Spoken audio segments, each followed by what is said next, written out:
Olá, boa noite. Durante o carnaval, o uso de lança-perfume, apesar de proibido, cresce entre os foliões. E os especialistas alertam: essa droga aparentemente inofensiva coloca vidas em risco. Terça-feira de carnaval. Bloquinhos lotados. No meio da multidão, não falta. Lança-perfume tá tendo demais aqui. E os efeitos da droga aparecem. Muita gente passando mal no chão, até na hora de ir embora. Muita gente no caminho do metrô, no chão da rua, porque estava passando muito mal com o uso de lança-perfume. Nesta sexta-feira de carnaval, 400 frascos da droga foram encontrados na zona norte de São Paulo. No Recife, a Receita Federal apreendeu 3 toneladas de substâncias que seriam usadas na fabricação do entorpecente. Em Olinda, 120 litros foram recolhidos. Em Nova Friburgo, no Rio de Janeiro, uma caixa com a droga chegou a explodir acidentalmente dentro de uma delegacia. O lança-perfume é proibido há mais de 50 anos aqui no Brasil. O porte, a venda e a produção são crimes previstos em lei. O entorpecente surgiu no século XX e se popularizou nos bailes de carnaval como parte da brincadeira entre foliões. Mas os especialistas alertam: o uso da substância coloca em risco a saúde e a vida de quem usa. Os riscos estão ligados à irritação das vias aéreas, a pessoa sente muita queimação, tosse, espirros, falta de ar, e com essa inconsciência ela pode evoluir para o quadro de coma e morte. O lança-perfume é composto de cloreto de metila, clorofórmio e éter. Por evaporarem muito rápido, é possível inalar. De início, são efeitos semelhantes a uma embriaguez. A pessoa fica tonta, com euforia, a pele, o rosto fica vermelho, ela fica alegre. A pessoa aplica, ela inala a substância várias vezes para continuar tendo os efeitos. E com isso vai piorando esse quadro de embriaguez, chegando a um quadro de depressão. A pessoa começa a ficar mais confusa, mais desorientada. Um estudo do Instituto de Química da Universidade Federal do Rio de Janeiro encontrou 166 compostos diferentes em amostras de lança-perfume apreendidas pela polícia. Ela irrita o músculo do coração, ou seja, ela deixa o músculo do coração mais sensível e com isso podem surgir arritmias que eventualmente podem ser fatais. A Marina pretende curtir a folia de outro jeito. Eu prefiro ficar só no álcool mesmo. Na água tem que dar uma equilibrada.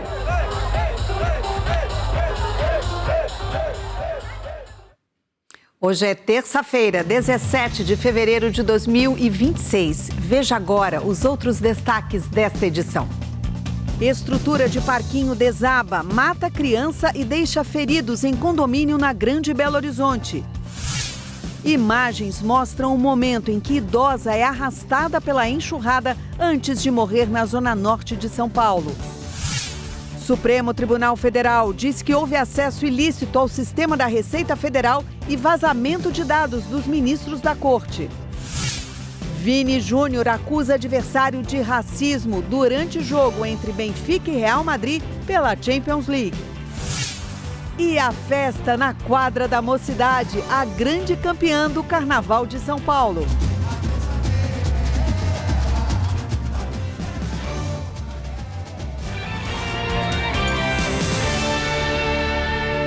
Já estamos no ar, seja bem-vinda, bem-vindo ao SBT Brasil. Um navio cargueiro bateu em 2 balsas na saída do Porto de Santos, no litoral de São Paulo. Imagens mostram a embarcação na região da travessia entre Santos e Guarujá. 4 tripulantes e o comandante, 3 marinheiros estavam nas balsas. Eles pularam na água e foram resgatados sem ferimentos. O acidente aconteceu no momento em que o navio precisou sair do local por não ter lugar para atracar. A capitania foi avisada para tomar as medidas necessárias. A travessia de balsas entre as cidades opera normalmente. Agora, Copa do Mundo, além da disputa por ingressos, o torcedor também precisa organizar a viagem, né? A procura por passagens aéreas para os Estados Unidos, México e Canadá aumentou mais que o esperado. Se tem uma coisa que mexe com o brasileiro, é Copa do Mundo. Mas dessa vez com um toque especial. 3 países, 16 sedes. 2 no Canadá, 3 no México e 11 nos Estados Unidos. E claro que quem está pensando em assistir as partidas de pertinho tem muito o que fazer até a hora do embarque. Um evento como a Copa do Mundo mexe e muito com o mercado de turismo. A procura por passagens aéreas, hotéis e lazer aumenta muito. E a dúvida de grande parte das pessoas é como definir o melhor planejamento. Quem tem experiência no assunto já sabe como agir. O que eu sempre indico para as pessoas, né? Cara, decide que você vai para a Copa. Mesmo sem o ingresso, comece a ir atrás de coisas que só vão encarecer com o tempo. O ingresso, querendo ou não, é meio que tabelado. Então, hotel e principalmente passagem aérea, né? Já estão fechados. Juliane Castiglione, diretora de produtos aéreos de uma das principais companhias de viagem do Brasil, explica que não há um momento perfeito. O nosso papel é garantir que dentro da programação e do tempo de tomada de decisão de cada viajante, a gente ofereça o melhor possível. A demanda por viagens aos países sede da Copa cresceu 101% em relação a 2025, considerando o período do torneio. 11 de junho a 19 de julho de 2026. Se a análise for destino, houve um aumento de 91% nas buscas para os Estados Unidos, 130% para o México e 143% para o Canadá. A FIFA anunciou através das suas redes sociais que já superou a marca de 500 milhões de pedidos de ingressos para a Copa do Mundo de 2026. É um recorde atrás do outro da Copa que promete ser a maior da história.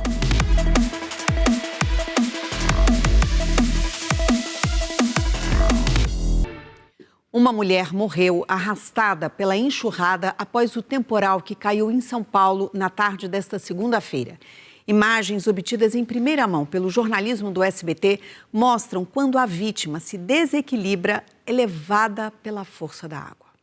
Foi durante uma saída para visitar a irmã, no meio do temporal, que Alice Ferreira da Conceição, de 60 anos, morreu nesta rua da Zona Norte de São Paulo.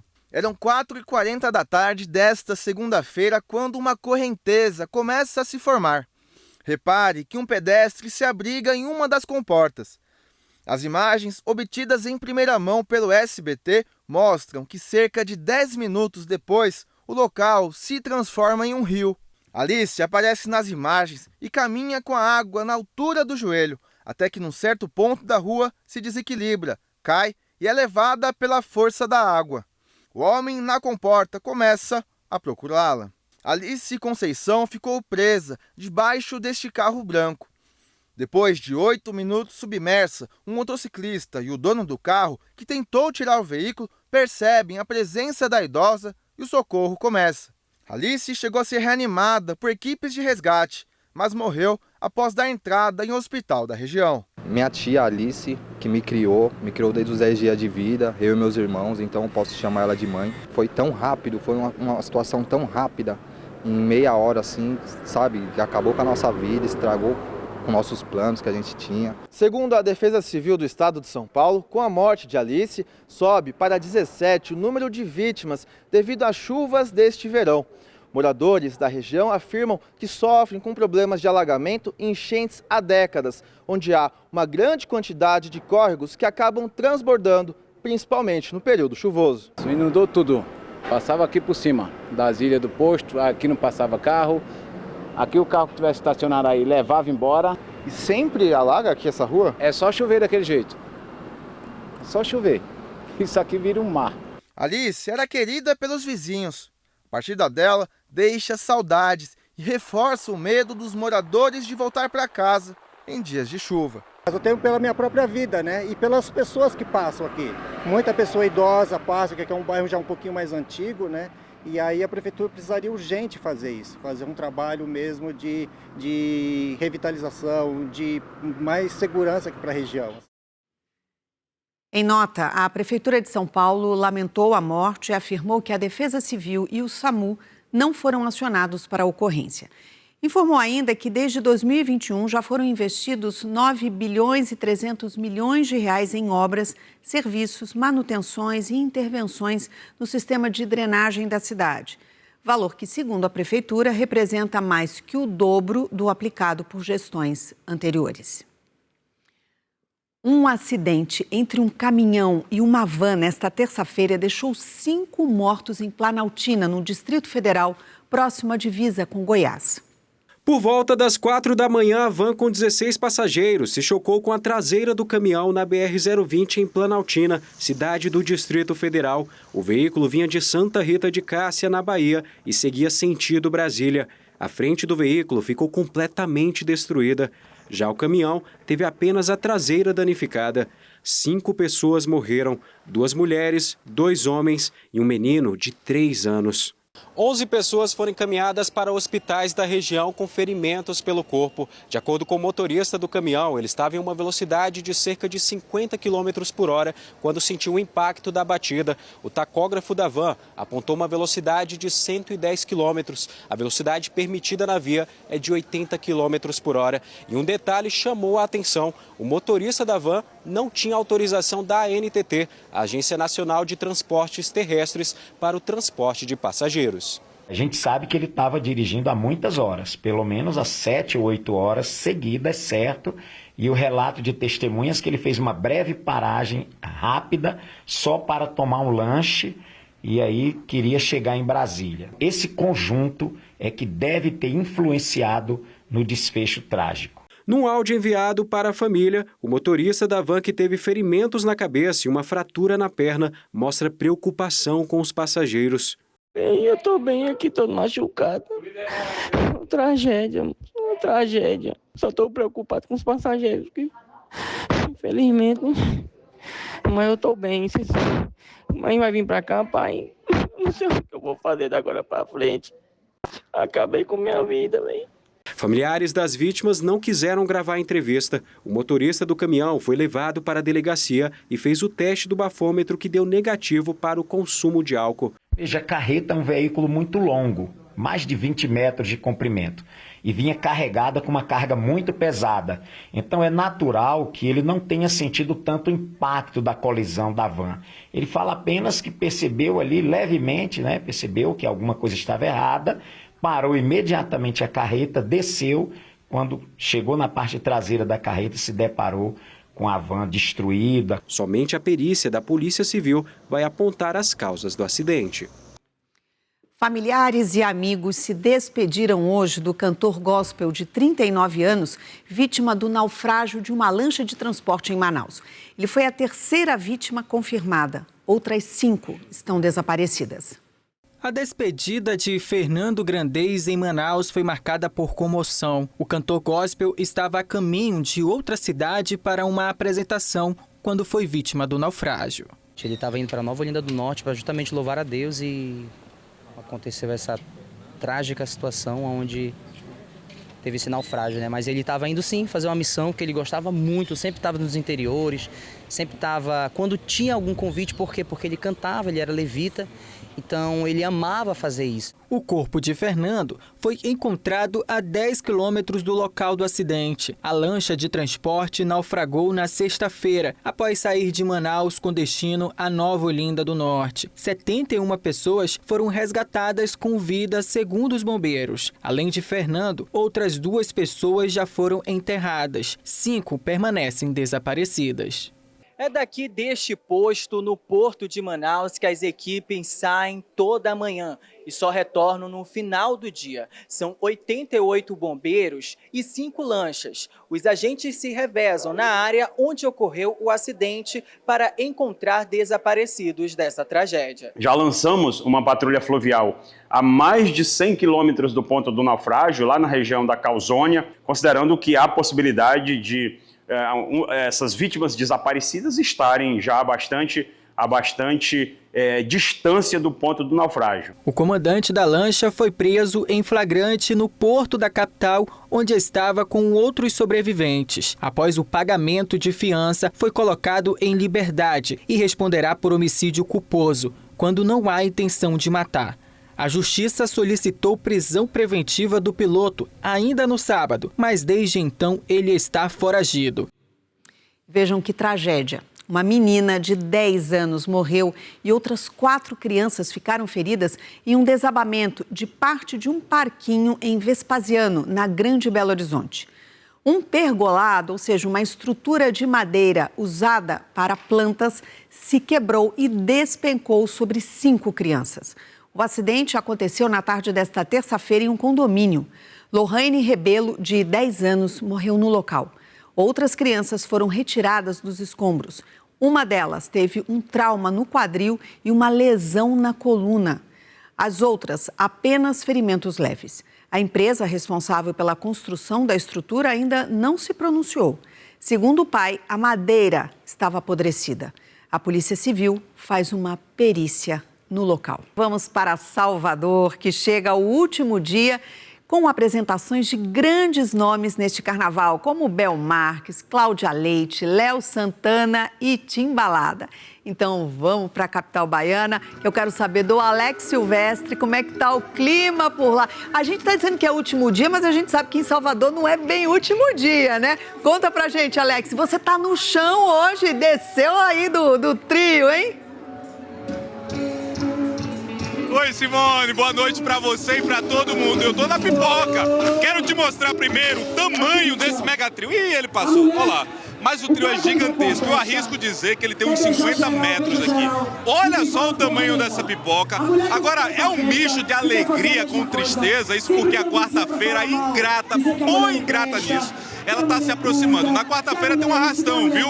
É um bloco bem tradicional aqui, que inclusive uma atração específica, misteriosa, sai aí arrastando todos os foliões. Agora deixa eu dar uma boa notícia aos foliões de plantão que estão assistindo ao SBT Brasil. O prefeito da capital baiana, Bruno Reis, ele se pronunciou nas redes sociais. A capital já está se mobilizando, inclusive, para o Carnaval 2027. E, ao todo, serão 13 dias de festa no Carnaval de 2027 aqui em Salvador. Ó, vamos curtir essa pipoca junto, Simone? Vamos lá? Que animação, hein, Alex? Você, minha amiga, direto aqui em Salvador. Muito bom, Alex, muito bom. Aproveita, então. Uma boa noite para você e aos foliões que não se cansam de pular aí nessa pipoca em Salvador.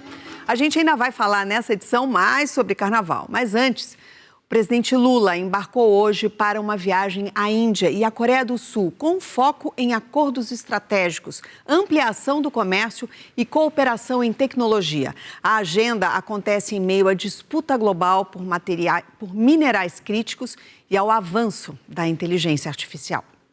O presidente postou uma foto pouco antes de embarcar. Na publicação, Lula diz que na viagem, a convite do primeiro-ministro Narendra Modi, irá participar da cúpula sobre inteligência artificial e discutir novas oportunidades de cooperação entre Brasil e Índia. O presidente afirma que vai acompanhado de uma comitiva de empresários brasileiros. Este especialista em relações internacionais explica que as agendas na Ásia ainda se inserem na estratégia de estreitar laços com mercados alternativos ao dos Estados Unidos, depois dos últimos embates com o presidente Donald Trump. Não é por acaso que isso tenha acontecido. É uma estratégia deliberada, assim, tanto em nível governamental quanto em nível empresarial, essa busca por novos parceiros e obviamente, que encontra, né, um dos seus motivadores, né, toda essa turbulência em termos de política comercial que se iniciou, sim, no governo Trump. Só em 2025, o comércio entre Brasil e Índia ultrapassou a marca de 15 bilhões de reais. Os chamados minerais críticos, usados no setor de tecnologia, também estão no radar das conversas entre os dois países. O Brasil busca parceiros para pesquisa, extração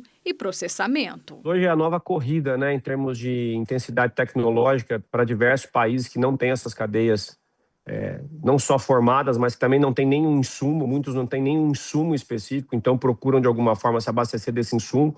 Índia e Brasil estão numa posição muito privilegiada, sobretudo o Brasil. Na cúpula sobre o impacto da inteligência artificial em Nova Delhi, Lula estará ao lado de outros líderes globais. É a primeira vez que um presidente brasileiro participa de um fórum internacional de alto nível sobre o tema.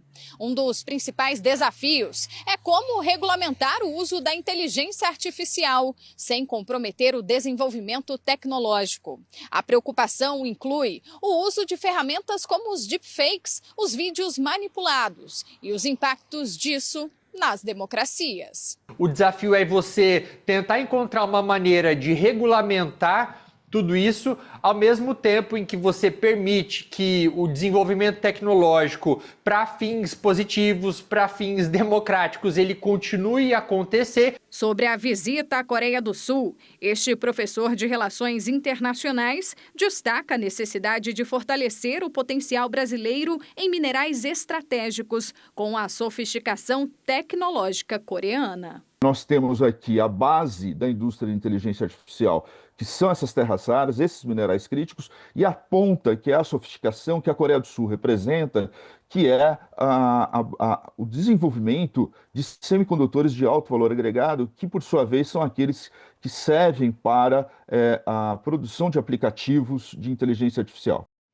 E olha, paralelamente a essa cúpula sobre a inteligência artificial na Índia, que terá a participação do presidente Lula, o primeiro-ministro da Espanha anunciou que o país vai investigar as empresas gigantes de tecnologia por supostamente disseminar conteúdo de abuso sexual infantil gerado por inteligência artificial.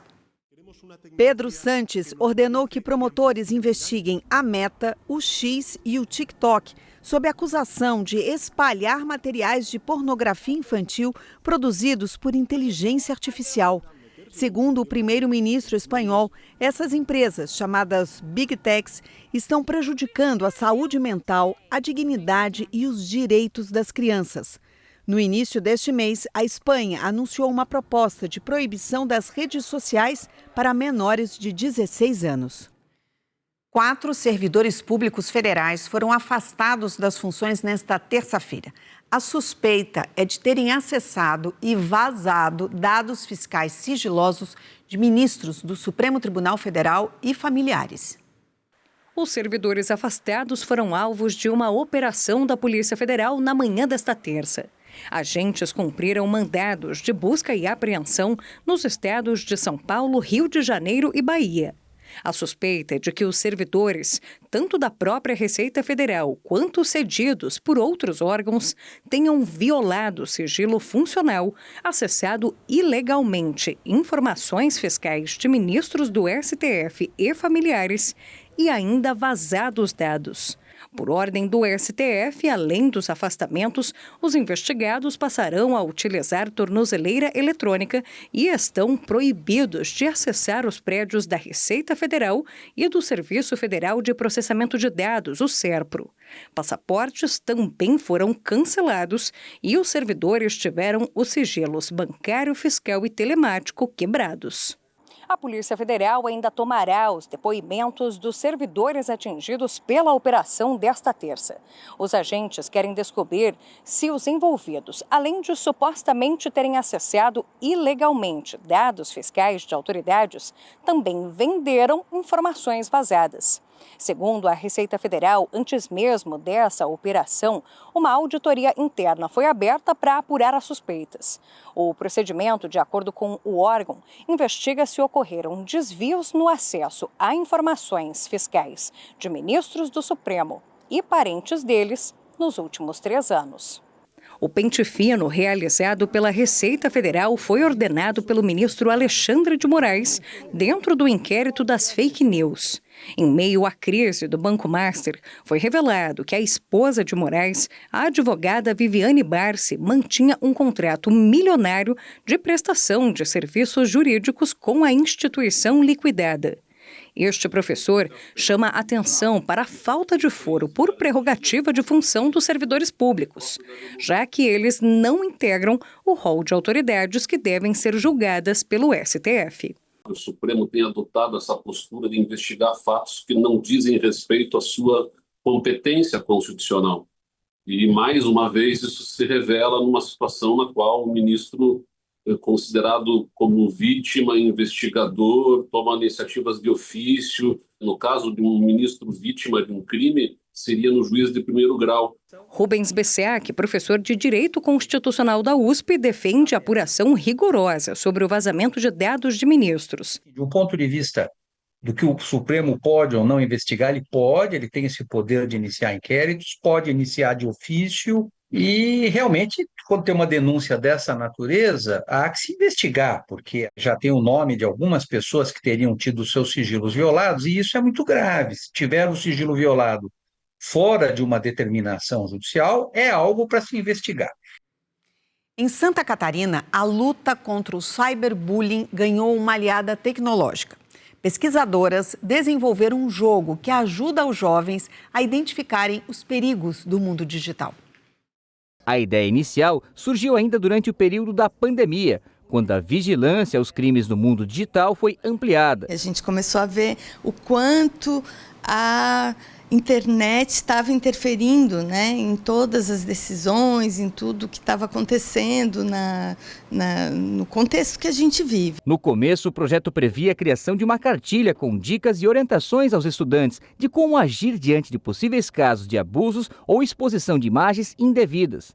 Mas a linguagem de comunicação com jovens exigiu algo mais dinâmico. Antônio é um dos estudantes que participou do desenvolvimento do jogo e nos mostra que a personagem Lelê vai recebendo dicas de como agir diante de situações de constrangimento. Eu acho que justamente o conhecimento acadêmico ele serve para isso, né? Ele serve para a gente fazer esses projetos e também levar para fora, né? Então eu acho que o jogo ele é uma ferramenta muito boa porque ela é muito lúdica, então ela conversa diretamente com esses jovens, com esses adolescentes que precisam desse conhecimento, né? A proposta aborda uma linguagem lúdica e acessível. As orientações podem partir desde, respirar fundo para ela se acalmar e manter um pouco da saúde mental. E aí você tem a questão de ou xingar a pessoa que está cometendo a violência, e ele vem como meio que uma orientação sobre o que poderia acontecer naquele mundo e como ela poderia reagir àquilo.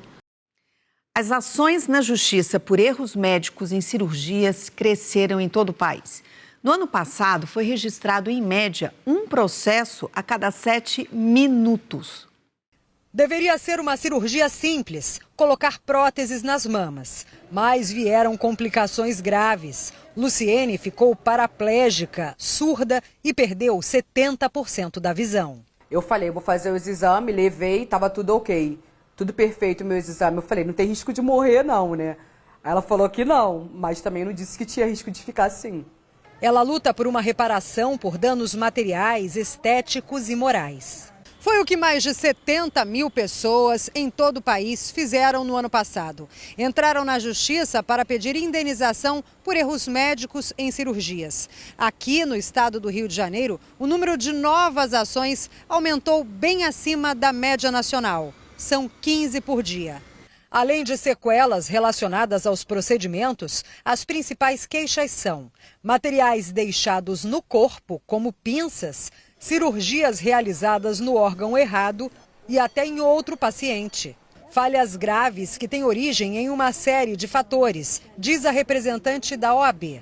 Desde a má formação do profissional, você tem um aumento de atendimento que no setor privado ainda é mais controlado, mas no público é uma demanda muito grande, muito incontrolável. Um protocolo adotado pelo Ministério da Saúde em 2013 determina que a equipe médica siga uma lista de itens a serem verificados antes, durante e depois de cada operação. Você vai operar um determinado braço, um membro, um olho, um rim, porque você tem os órgãos duplos, né? Também é verificado se foi feito antibiótico, se a equipe está toda completa. No fim da cirurgia, outra checagem essencial. Contar as compressas, contar os equipamentos para ver se nada ficou esquecido durante a cirurgia na cavidade, se for uma cirurgia de cavidade. As pessoas entram querendo realizar um sonho e pode acontecer o que aconteceu comigo, virar um pesadelo. Então eles têm que ter mais cuidado. Sem dúvida. O Conselho Regional de Medicina do Rio de Janeiro disse que todos os procedimentos relacionados à segurança do paciente e ao bom exercício da medicina são prioritários. Bom, quase todo mundo se fascina com a exuberância das escolas de samba na avenida ou com a alegria dos bloquinhos de rua, não é mesmo? O que pouca gente se lembra é que por trás de tanta beleza existem pessoas que pegam pesado. São os trabalhadores do carnaval. Colocar o bloco na rua pode ser divertido, mas não é nada fácil. Imagine conseguir os instrumentos de todos os músicos que garantem o samba para milhares de foliões. Esse é o Kizomba. Há 25 anos, ele desfila pelas ruas do Rio de Janeiro com muita irreverência. Destaque para os 50 integrantes que se equilibravam em pernas de pau num calorão de 35 graus. Eu não conseguiria. E você? Muita disposição e muita alegria também. Isso faz parte do Carnaval do Rio de Janeiro. Fui entregando música de qualidade, trazendo alegria debaixo de um sol desse. É disposição movida por paixão. A energia da galera tá demais, então é muito fácil estar aqui. Multiplique essa trabalheira por 458, o número de blocos autorizados pela Prefeitura este ano. É preciso muita força para segurar a multidão e a corda que deixa o bloco no lugar. Longe do asfalto, mas de olho nas ruas. É a turma que tenta garantir que nenhum incidente atrapalhe a folia. São cerca de 500 funcionários da Prefeitura monitorando toda a cidade. São 4.000 câmeras. Não tem refresco para ninguém. Ou melhor, só para quem veio curtir o bloco. A bebida geladinha fica por conta do Marcos Vinícius. Vendendo bastante. Esse aqui já é 11 blocos que eu pego. O Alessandro foi um dos 15.000 sorteados entre os mais de 55.000 ambulantes que se inscreveram para trabalhar na festa. O número de inscritos mostra um crescimento de 65% em relação a 2024. E essa procura toda tem motivo de sobra. Dá um dinheirinho legal. Dá para pagar o aluguel, pagar as contas atrasadas. Vale muito a pena mesmo, entendeu? Olha a água, olha a água, olha a água! Usar protetor solar todos os dias é essencial para cuidar da pele e evitar o câncer. Mas nas farmácias, um tubo pequeno pode custar bem caro, não é? Por isso, nos últimos dias, uma dica compartilhada nas redes sociais chamou a atenção. São lojas de material de construção que estariam vendendo protetor solar por metade do preço. Será? Se cuidar. A dica apareceu nas redes sociais nos últimos dias e mexeu com a curiosidade de muita gente. Existe diferença entre o protetor solar da farmácia e o da loja de material de construção? Protetor solar 60, protetor com repelente. Olha o preço disso, gente. Para este dermatologista, se o único objetivo é proteger a pele do sol, não tem diferença. É um produto de qualidade, é uma boa opção, né, para você ter aí um baixo custo e poder utilizar um produto aí que vai te promover uma proteção. Se o objetivo é aproveitar a proteção e economizar, vale a pena comprar o produto nas lojas de materiais de construção. Por ser um equipamento de proteção individual, sai mais barato, porque paga menos imposto. Quem fica muito tempo debaixo do sol, trabalhando, se divertindo ou praticando qualquer atividade e usa o protetor solar corretamente, não consegue economizar na quantidade do produto, porque os dermatologistas dizem que é preciso repassar a cada 4 horas. O jeito, então, é economizar no preço, já que o efeito vai ser o mesmo. Nesta loja, entre luvas e capacetes, este protetor custa R$ 46,90. Nas farmácias, pode passar de R$ 200. Funciona muito bem, é muito bom. E é mais barato? Mais barato também. E você já aproveita, já vem comprar os materiais para a obra, já aproveita, já leva o protetor. O que muda então? O cheiro, textura e outros itens colocados junto com o protetor. Você lembra mais ou menos quanto pagou? 160, 170. Esse aqui custa 46. Uau, bem diferente. Sem querer, acabei vendendo um tubo e nem ganhei comissão. O senhor usa protetor solar? Uso. Tem ideia de quanto custa mais ou menos na farmácia? Acho que todo que eu uso, uns R$ 80. Esse aqui custa 46. É ótimo. Ótimo. Gostou da ideia? Muito. Vou levar, inclusive. As mães cuidadosas, que gastam pequenas fortunas cuidando da pele dos filhos, além da própria, gostaram da ideia. É bom saber, não tinha essa informação. É bom de preço. Muito bom de preço. Vale a pena? Vale muito a pena. Mas apesar dos já conhecidos efeitos de envelhecimento pelo sol e do risco de câncer de pele, ainda tem quem não use o protetor com frequência. Uma rotina que precisa mudar a qualquer preço. E a Madalena, hein? Que boa vendedora. E a gente agora volta a falar de carnaval, né? Porque já virou tradição. A última noite da folia no palco do Marco Zero, lá no Recife, só termina quando o dia amanhece. Foi o que me contaram. Deixa eu confirmar com a Diandra Monteiro. É isso mesmo, Diandra. Uma boa noite para você. Olá, Simone, boa noite para você, boa noite a todos. Exatamente, o Folião em Recife não quer se despedir da festa e essa é uma noite muito especial, de muito frevo por aqui. Nesse momento, quem está no palco é o artista Geraldo Azevedo, mas ainda sobem ao palco do Marco Zero Elba Ramalho, que tradicionalmente encerra o carnaval no Recife, além de Alceu Valença e o maestro Spock, que vai estar com um orquestrão. Sabe o que isso significa, Simone? Que essa orquestra vai sair arrastando os foliões pelas ruas do Recife Antigo até o dia amanhecer, justamente nos primeiros raios de sol da quarta-feira de cinzas. Então é de fato uma noite muito especial e muito esperada aqui no Carnaval do Recife. De acordo com o prefeito da cidade, 3,5 milhões de foliões passaram em 50 polos de carnaval na cidade durante a festa, ou seja, muita gente curtindo o carnaval pernambucano. E por aqui, ó, parece que ninguém quer se despedir da festa, viu, Simone? Tá certo, Diandra. Muito obrigada. Uma boa noite para você. E ainda em Pernambuco, uma bateria formada só por mulheres leva o samba para as ruas de Olinda, isso desde 2008. Com vocês, as Sambadeiras. O batuque ecoa forte. O samba ganha corpo e a Rua do Sol em Olinda se enche de representatividade.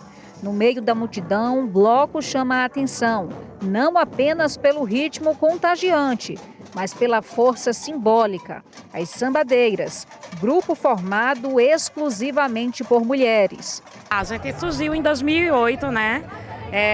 Com esse intuito de a gente estar desbravando coisas novas, acessando coisas que antes não eram tão acessíveis a nós, né? As Sambadeiras reúnem 212 mulheres, entre percussionistas, cantoras e dançarinas, e transformam cada apresentação em uma manifestação de alegria e resistência. No repertório, músicas autorais e letras que exaltam a força, a ancestralidade e a união entre mulheres. Lá, lá, ia. Lá, lá, ia. É samba, é samba, é sambadeira. Entre um ritmo e outro, com muita alegria, os integrantes das Sambadeiras mostram que lugar de mulher é onde ela quiser, inclusive no comando do batuque. O público acompanha em coro, dança junto e celebra a energia que toma conta do circuito.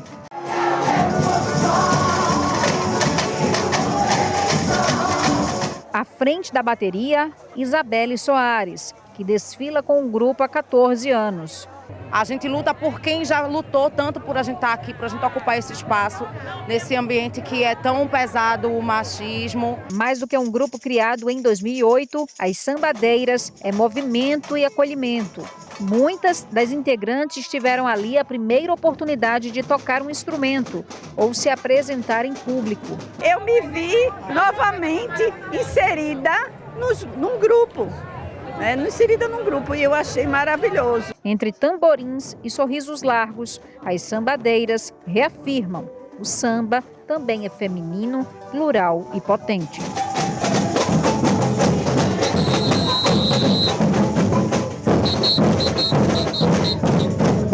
E vamos voltar agora com o repórter Vinícius Rangel, que está lá na festa de comemoração da Mocidade Alegre pela vitória do Carnaval de São Paulo.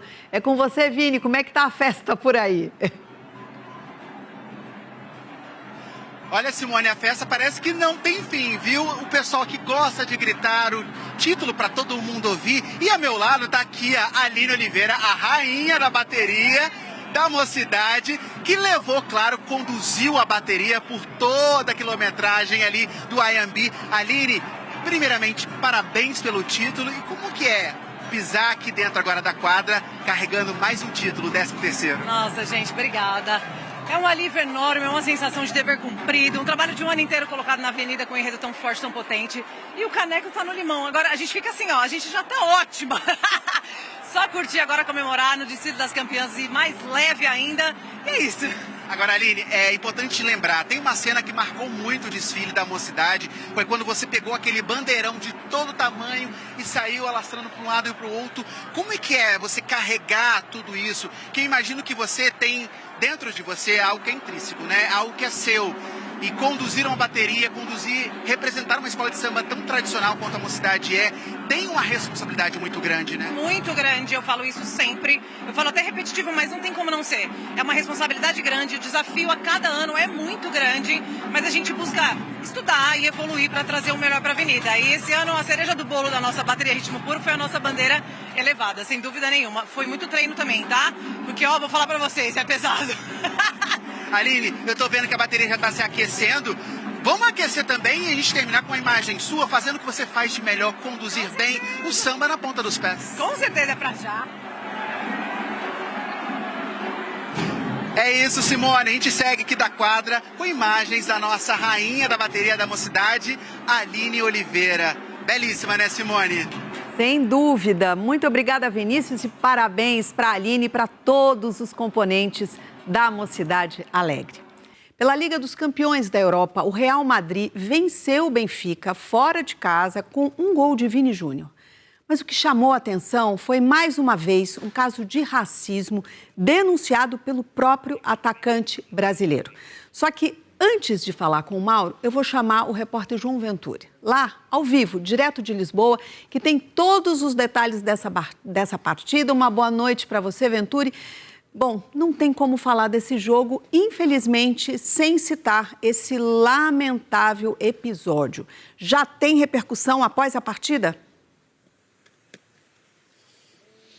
Tudo bem, Simone? Boa noite para você, para o Mauro, para todo mundo que acompanha a gente aqui no SBT Brasil. Sim, muita repercussão já, inclusive nas entrevistas coletivas, nas zonas mistas, que a gente teve aqui também os jogadores se posicionando em relação a isso. E olha, o que menos se falou foi do resultado em campo, essa vitória do Real Madrid. O que se destacou foi mais um caso de racismo envolvendo o brasileiro Vinícius Júnior. Para quem não assistiu a partida, está acompanhando o SBT Brasil agora, vou dar uma contextualizada rápida, que no segundo tempo o Vinícius Júnior acabou marcando um golaço, colocou o Real Madrid na frente, fez 1-0, um gol de fora da área, e aí na comemoração do Vini, ele foi comemorar dançando em uma bandeirinha de escanteio em frente à torcida do Benfica, e aí começou a provocação por parte da torcida do Benfica, por parte de alguns jogadores do Benfica que também não gostaram da comemoração do Vinícius Júnior. Entre eles, ou o principal deles, o Prestiani, ele foi tirar satisfação com o Vinícius Júnior. Em determinado momento, ele tampa a boca, e aí ele começa a falar com o Vinícius Júnior. Claro, por conta disso, as câmeras da transmissão não conseguem detectar, a gente não consegue fazer a leitura labial exatamente do que o Prestiani falou, mas a reação do Vinícius Júnior com o árbitro foi imediata.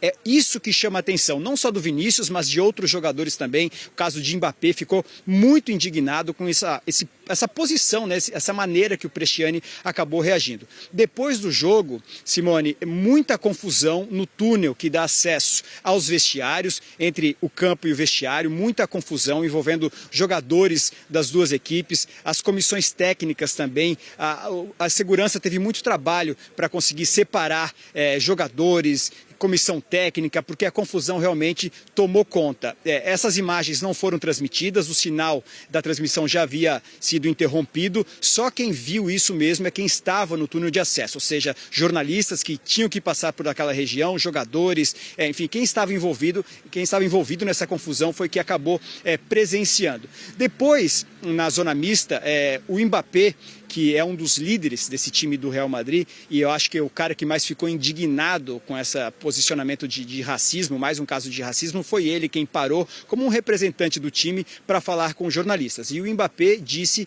que ouviu, eu perguntei a ele e o Mbappé falou no microfone do SBT que ele ouviu 5 vezes o Bresciani ofender o Vinícius Júnior de mono, né, que em espanhol é macaco.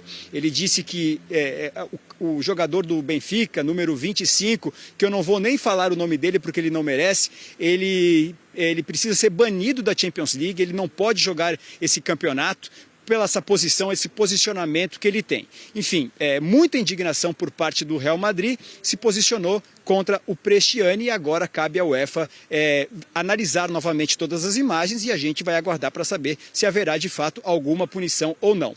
Placar magrinho aqui, vitória do Real Madrid por 1-0, mas que no fim foi gigante para essa classificação às oitavas de final. A gente vai ver agora como foi o gol do jogo e também esse caso de racismo envolvendo o Vinícius Júnior, agora na narração do Thiago Leifert.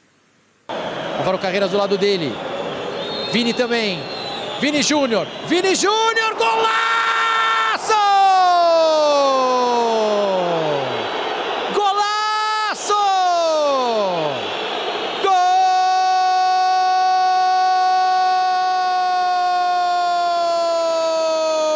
Vini! Golaço! Isso! Dá meio metro para ele. Dá 30 centímetros para ele. Ah, professor, larga de ser chato. Larga de ser chato. Ele tá só comemorando o gol. Tomou amarelo. Aquilo que eu imaginava que ele alarido era por causa do amarelo. Cara, eu acho exagero. O Mbappé ficou tão indignado que partiu para cima do Bresciani e teve que ser segurado pelo Rudiger. Espera só um minuto. E agora tem um sinal de racismo. Exato, agora tem um sinal de racismo. Ia falar agora o Vini avisou o árbitro. O Vinícius avisou que alguém gritou mono, que é a expressão em espanhol. Chamaram o Vinícius de macaco, ele está acusando, o árbitro já fez o sinal de racismo.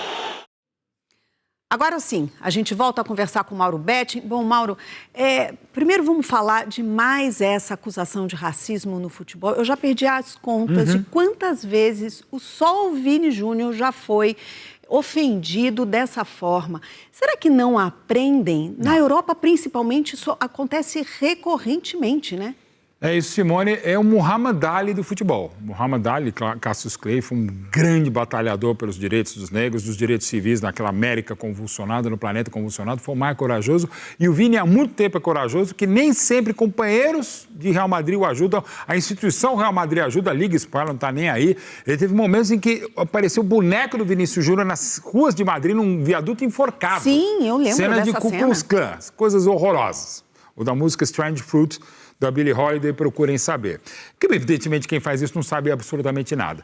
Claro que é um princípio básico do direito, que é a presunção da inocência, mas eu posso estar sendo naíve ou inocente por achar que não houve intenção. Mas como você destacou, Simone, e a gente também na narração do Thiago Leifert e com a Nadine Bastos, quando um jogador levanta a camisa para não aparecer o que ele está falando e na hora o Vinícius já vai para o árbitro, relata isso, e o jogador, o argentino do Benfica, em nenhum momento se defende. Exato. Ele depois ainda fala, não, falei mono, chamei de maricones, que é outro tipo de preconceito. Então, alguma coisa aconteceu e espero que aconteça. E gostei da reação dos jogadores do Real Madrid, que viraram pro Vini e falou, vamos sair de campo. Ele falou, não, vamos pro jogo. Porque tem que acontecer mais vezes. Não tem jogo com racismo. Tem que acontecer o que já houve na Champions em Paris, entre Paris Saint-Germain e Istambul Basaksehir. O quarto árbitro teve uma atitude, uma injúria, uma ofensa racial contra um jogador da equipe da Turquia e as duas equipes saíram de campo. A gente precisa parar. Não tem jogo com racismo e não só no campo de futebol. E correta a atitude do Mbappé. Sem dúvida. Que partiu para a defesa, até porque ele também sabe o que é racismo, porque ele sofre racismo também na França. E não é mimimi, o mundo tá chato. Chato é você que não entende absolutamente nada. E isso acontece há séculos e é fundamental que se tenha a coragem que normalmente teve Vinícius Júnior, que teve Mbappé, alguns companheiros do Real Madrid antes não tinham e que a gente tem que se indignar. Se houve o que provavelmente aconteceu, que a UEFA tome medidas. Claro que provavelmente será uma versão contra a outra, mas que, de novo, não é só hashtag, não é só banner. A gente precisa ter ações reais e firmes contra o racismo. E muito feia a atitude da torcida do Benfica, que ficou vaiando e atirando objetos. Atirando objetos, atirando um monte de coisa. E um detalhe, a reação do Vini quando faz o golaço, na justíssima vitória,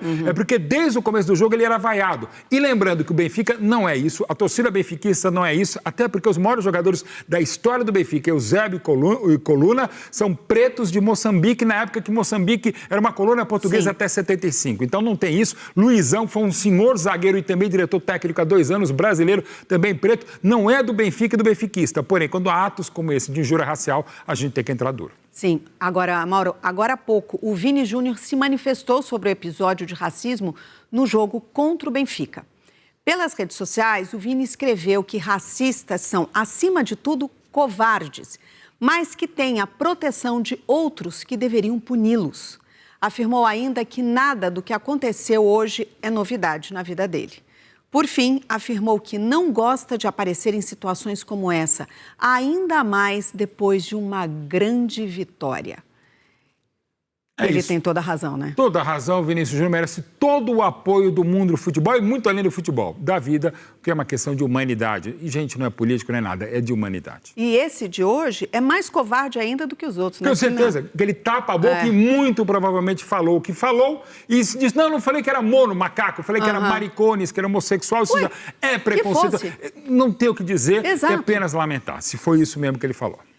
Agora, o Vini, ele respondeu na bola. Quer dizer, já tinha respondido. Aliás, por isso que o outro ficou tão irritado, né? Ele vai na bola. O que a gente falou também durante a transmissão. Na hora que saiu o gol, a torcida continua vaiando. Pouquíssimas vezes eu vi na vida um jogador tão marcado como normalmente é o Vini Júnior. Ele acaba de fazer um golaço com 4 minutos do segundo tempo em Lisboa. A torcida segue xingando e o Mbappé passa a ser vaiado como seria o Vini até o final do jogo da merecidíssima vitória do Real Madrid. Repito, o Benfica, o benfiquista, o português não é disso. Mas qualquer ato de racismo, qualquer ato de preconceito precisa ser combatido. E agora, com esse resultado, o Real avança bem, né? Deverá avançar, porque na quarta-feira no Santiago Bernabéu recebe o Benfica. Qualquer vitória e empate classifica o Real Madrid. Se houver gol, uma vitória do Benfica, teremos prorrogação e possivelmente pênaltis. Mas penalidade máxima é o que precisa haver nesse tipo de apuração rigorosa da UEFA e torçamos para que a Copa do Mundo aqui no SBT no meio do ano não tenha incidentes lamentáveis como esse. Sem dúvida. Mauro Betti, muito obrigada. Um grande abraço, vamos voltar a falar de futebol e de vida. Você sabia que fevereiro é o mês de conscientização sobre a saúde de animais idosos? O Brasil tem a 3ª maior população pet do mundo, cerca de 150 milhões, e 20% deles são idosos. Áurea é apaixonada por animais, especialmente os cães idosos, como o Pepito, que ela recolheu da rua. O Pepito é um doce, é um cão assim, que parece que ele sempre foi meu. Parece que foi coisa de outras vidas. Eu só disse, entra aí, cara. Ele entrou, comecei a chamar de Pepito, ele atende. Com o passar do tempo, os animais começam a apresentar problemas de saúde. Quanto maior o porte do bichinho, mais cedo essas deficiências aparecem. Entre esses problemas, essas alterações, nós temos problemas cardíacos, renais, hepáticos, ou seja, os órgãos começam a ter problemas muito por causa dessa mudança no metabolismo. O Brasil tem a 3ª maior população pet do mundo. São cerca de 150 milhões de animais de estimação. Entre eles, 20% são idosos e os cães mais velhos são justamente os menos procurados para adoção. Para mudar esta realidade, o município de Alvorada, na região metropolitana de Porto Alegre, criou uma unidade de saúde animal que oferece tratamento de graça para os cachorros. Um dos nossos objetivos, é que a população venha nos ajudar a adotar esses cães idosos e, em contrapartida, o município oferece toda a assistência veterinária, castração, cirurgias de baixa complexidade também para esses animais. Neste ano serão investidos cerca de R$700 mil no bem-estar animal da cidade. Áurea aprova a iniciativa e já adotou mais de 40 bichinhos abandonados. O amor pelos cães está marcado na pele. Eles me salvaram. Até hoje, eles me salvam. Não sou eu que salvo eles. Em mais uma crise política no Peru, o Congresso do país destituiu o presidente José Herrí, que ficou apenas 4 meses no cargo. Herrí é acusado de má conduta e investigado por tráfico de influência envolvendo reuniões com empresários chineses fora da agenda oficial. Ele é o 3º líder peruano consecutivo a ser removido do cargo. Amanhã, o Congresso deve nomear um novo presidente, o 9º em 10 anos, para governar o país interinamente até julho. As delegações do Irã e dos Estados Unidos concordaram hoje com princípios que vão orientar a elaboração do texto de um possível acordo sobre limitações ao programa nuclear iraniano. Só que antes das negociações, houve ameaças de ambas as partes. Os testes militares iranianos começaram em terra e no mar. O Estreito de Hormuz, importante rota de petróleo no Golfo Pérsico, chegou a ser fechado parcialmente. Armas de dissuasão são uma necessidade do nosso país.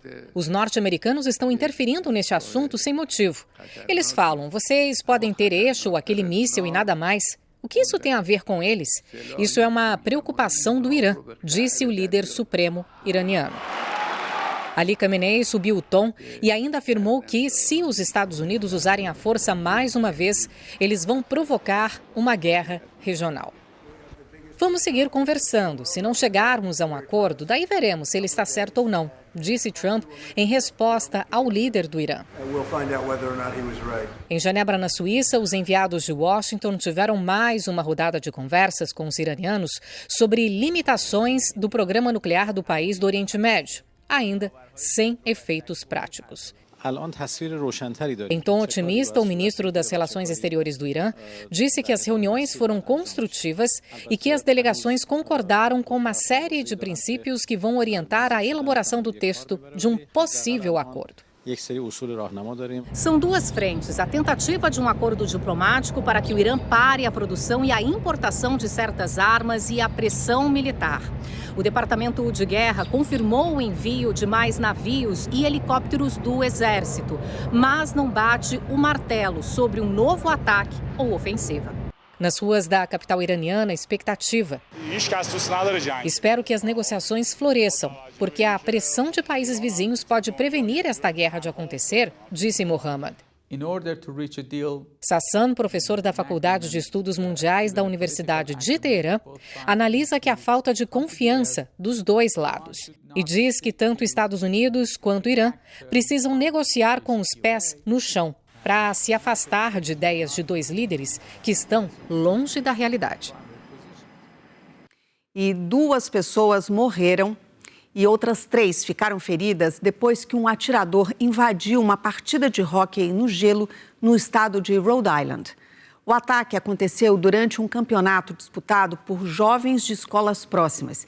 Segundo as autoridades, depois de abrir fogo contra o público, o atirador teria se suicidado.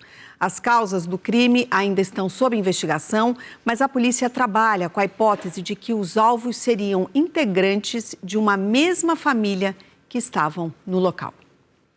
E morreu hoje, aos 84 anos, Jesse Jackson, um dos principais ativistas pela igualdade racial nos Estados Unidos.